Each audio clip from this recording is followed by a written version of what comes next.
halusinasi yang berlebihan gitu kan. Yang kedua, memang kebodohan yang luar biasa sehingga terkooptasi main di bawah alam bawah sadar itu ketakutan berlebihan gitu, kait dengan FPI dan HTI. Yang terakhir adalah memang biasa itu mengkambing hitamkan yang nggak perlu lah gitu kan, seperti itu. Jadi itu sebenarnya Pancasila, NKRI itu dijadikan sebagai pesugihan aja, sebagai tumbal gitu loh. Dijadikan sebagai sesuatu yang dikorbankan gitu loh.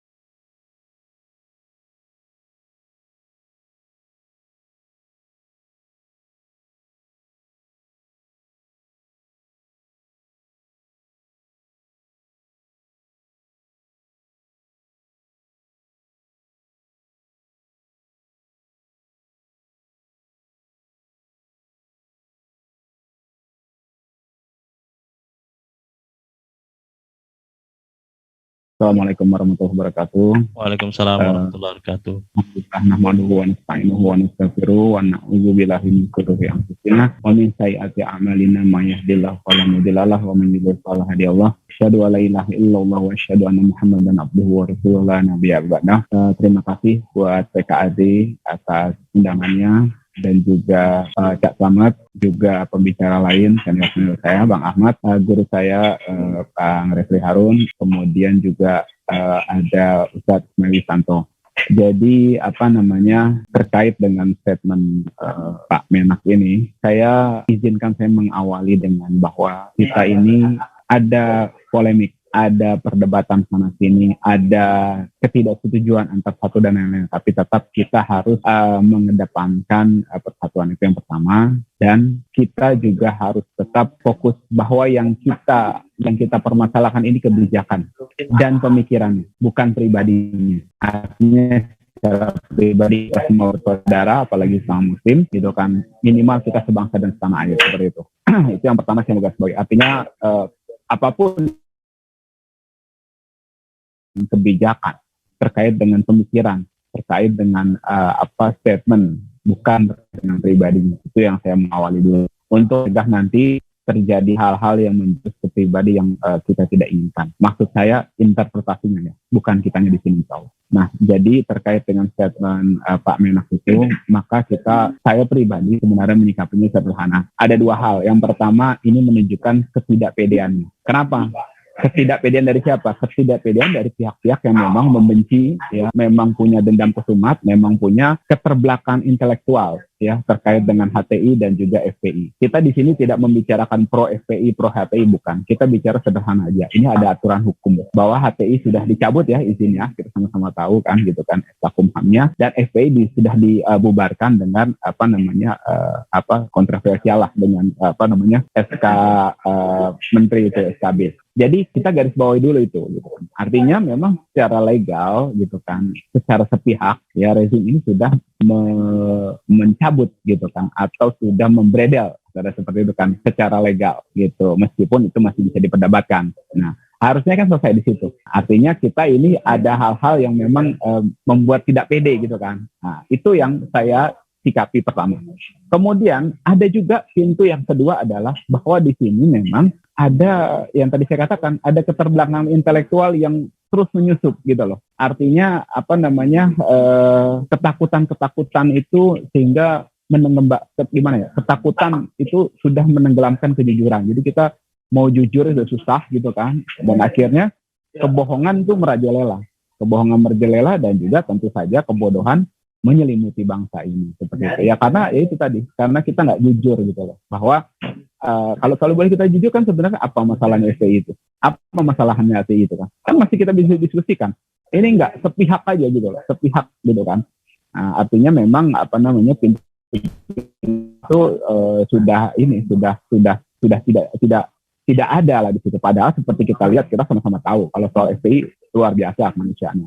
Dan juga beberapa pasal di SKB itu semuanya narasi, tuduhan. gitu kan. Minimal kalaupun tuduhannya itu benar, tidak ditempatkan dengan proporsi yang adil, kan begitu.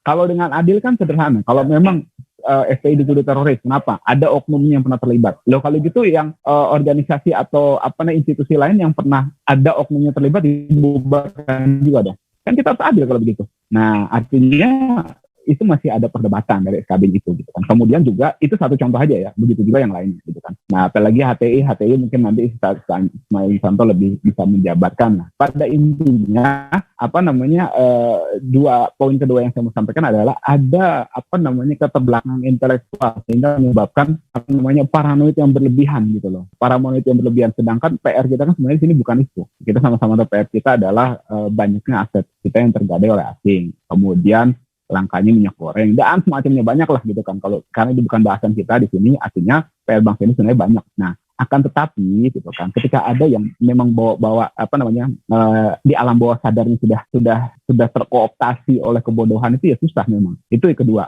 Yang ketiga yang paling mungkin yang menjangkiti beberapa oknum di rezim ini adalah terkait dengan memang biasa mengkambing hitamkan gitu loh. Jadi ada masalahnya di kaki tapi yang disembuhin di telinga gitu loh. Jadi nggak nyambung gitu loh. Hal-hal kayak gini tuh memang biasa gitu loh. Jadi mencari kambing hitam tuh biasa. Maklar konflik lah gitu loh. Jadi jadi maklar konflik itu keuntungannya double.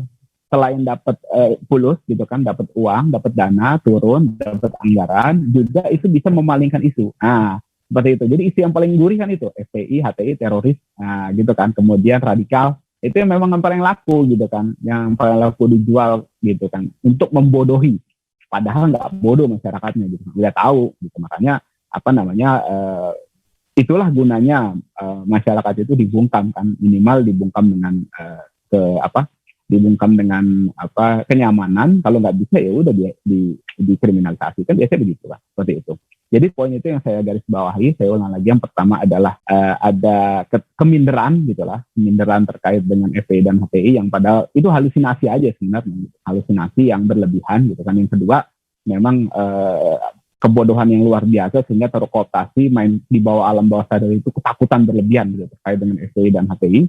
Yang terakhir adalah memang biasa itu mengkambing hitamkan yang nggak perlu lah gitu kan, seperti itu.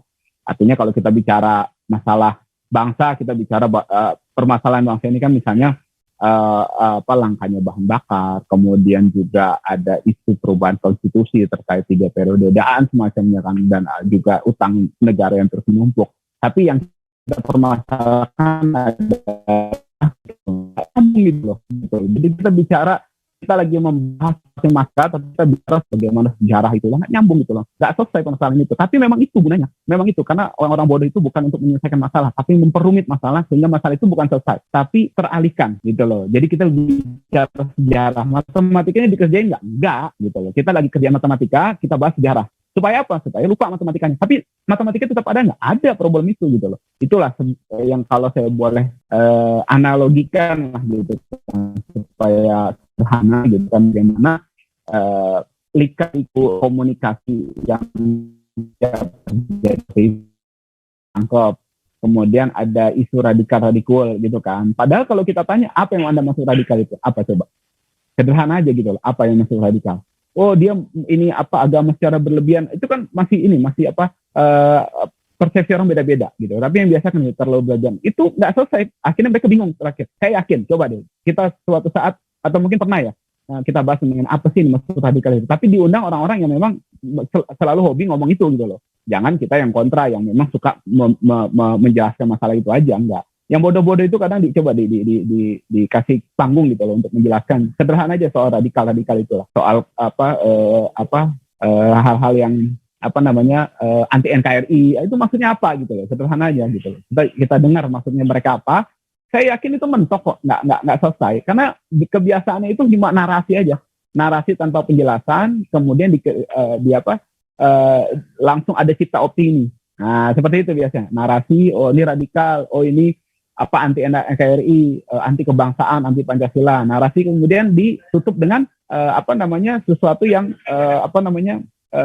justifikasi gitu loh. Jadi tanpa ada klarifikasi lebih lanjut, tanpa ada penjelasan, sehingga upaya pembodohan ini terus berlangsung seperti itu. Itu Cak Slamet 3 poin yang saya bisa garis bawahi sederhana saja terkait dengan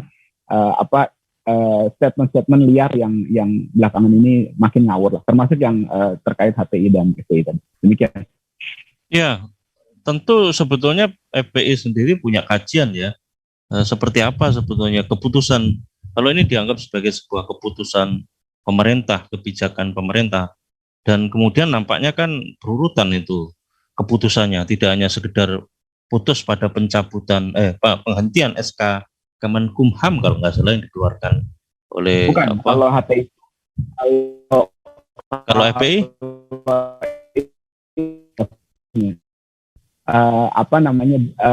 tidak berbadan hukum, tapi sebagai organisasi sesuai ketentuan undang-undang. Jadi mereka nggak bisa cabut, karena nggak ada yang mau dicabut. Nah akhirnya dibikin statement seperti itu, sama lah gitu. Iya. Ngakal-ngakalin aja di atas. Iya. Dan cipta opini tentunya ya, seperti yang Bang Aziz cipta opini sampaikan. Sekaligus juga biasanya dibarengi dengan cipta kondisi. Gampang, sederhana. Cipta kondisi itu kan sederhana. Kita bikin teror-teror yang nggak jelas gitu loh. Sebenarnya ya mereka juga kita duga seperti itu.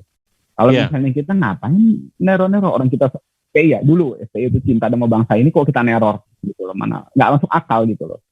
Tapi yang masuk akal kan itu, kalau orang bilang saya cinta sama Indonesia, saya cinta NKRI, kita kan konyol, itu sama aja Anda bicara cinta sama sama anak kita, tapi kita tenggelamkan gitu loh, masuk akal orang itu gitu loh. Jadi itu sebenarnya Pancasila, NKRI itu dijadikan sebagai pesugihan aja, sebagai tumbal gitu loh, dijadikan sebagai sesuatu yang dikorbankan gitu loh, dikorbankan seakan-akan itu coba-coba dibenturkan dengan pihak-pihak yang berseberangan dengan pemerintah. Ini kan cara-cara yang nggak benar gitu. Jadi Pancasila dijadikan alat gitu loh, alat untuk pemecah, bukan pemersatu, seperti itu.